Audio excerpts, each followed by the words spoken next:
So, Star Trek actor William Shatner went up into space recently, and he's 90 years old. He played Captain Kirk on Star Trek. I remember him from back when I was a little kid. I literally named my first cat Kirk because I watched that show all the time. Something my family and I used to do together. We'd go to all the movies, etc., etc. And I thought it was pretty cool that he got to go up into space, especially since he's 90 years old, and a lot of the Star Trek actors have passed away. But, of course, white males are not allowed to have any fun. It didn't take long before the social justice warrior types immediately ran into research mode to figure out some way to determine that, any claims made about Shatner going up into space being some kind of spectacular thing needed to be crushed because a black woman had already done it. That was the priority. So, just to be clear, William Shatner is not the first Star Trek actor in space, and neither are James Doohan's ashes. That's the gentleman who played Scotty.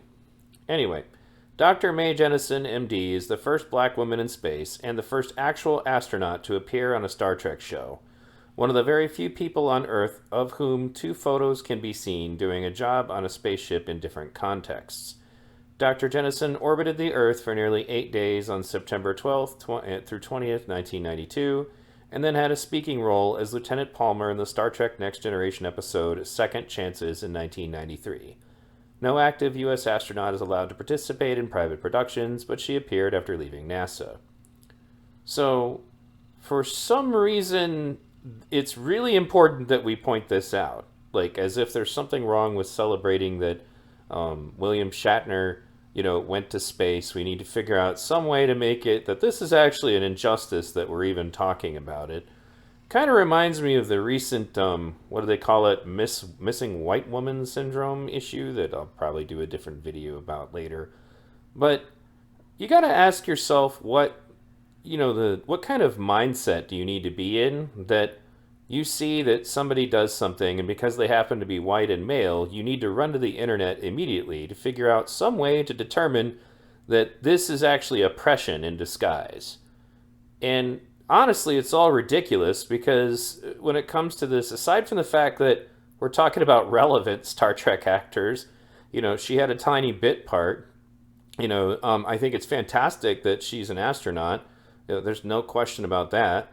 And made some history. But I don't, honestly, most of the people I saw talking about this weren't even really saying that it was like the first Star Trek actor. But I honestly don't think, a bit part talking briefly in a Star Trek episode is really any kind of relevance to Star Trek itself. And if people are really belly aching about it, we would have gotten the same reaction if, say,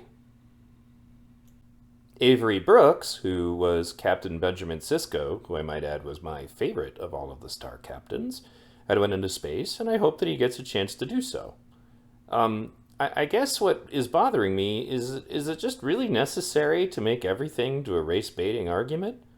Is there a point at which, any white male Caucasian, I'm just kind of a double white there, I guess, is permitted to have any fun and anybody to talk about it without the need to drag things down?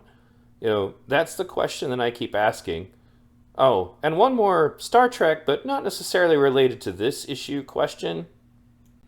Is this outspoken and frequently, engaging in controversial debate Star Trek actor George Takei engaging in cultural appropriation? Looks like it. Thanks for tuning in.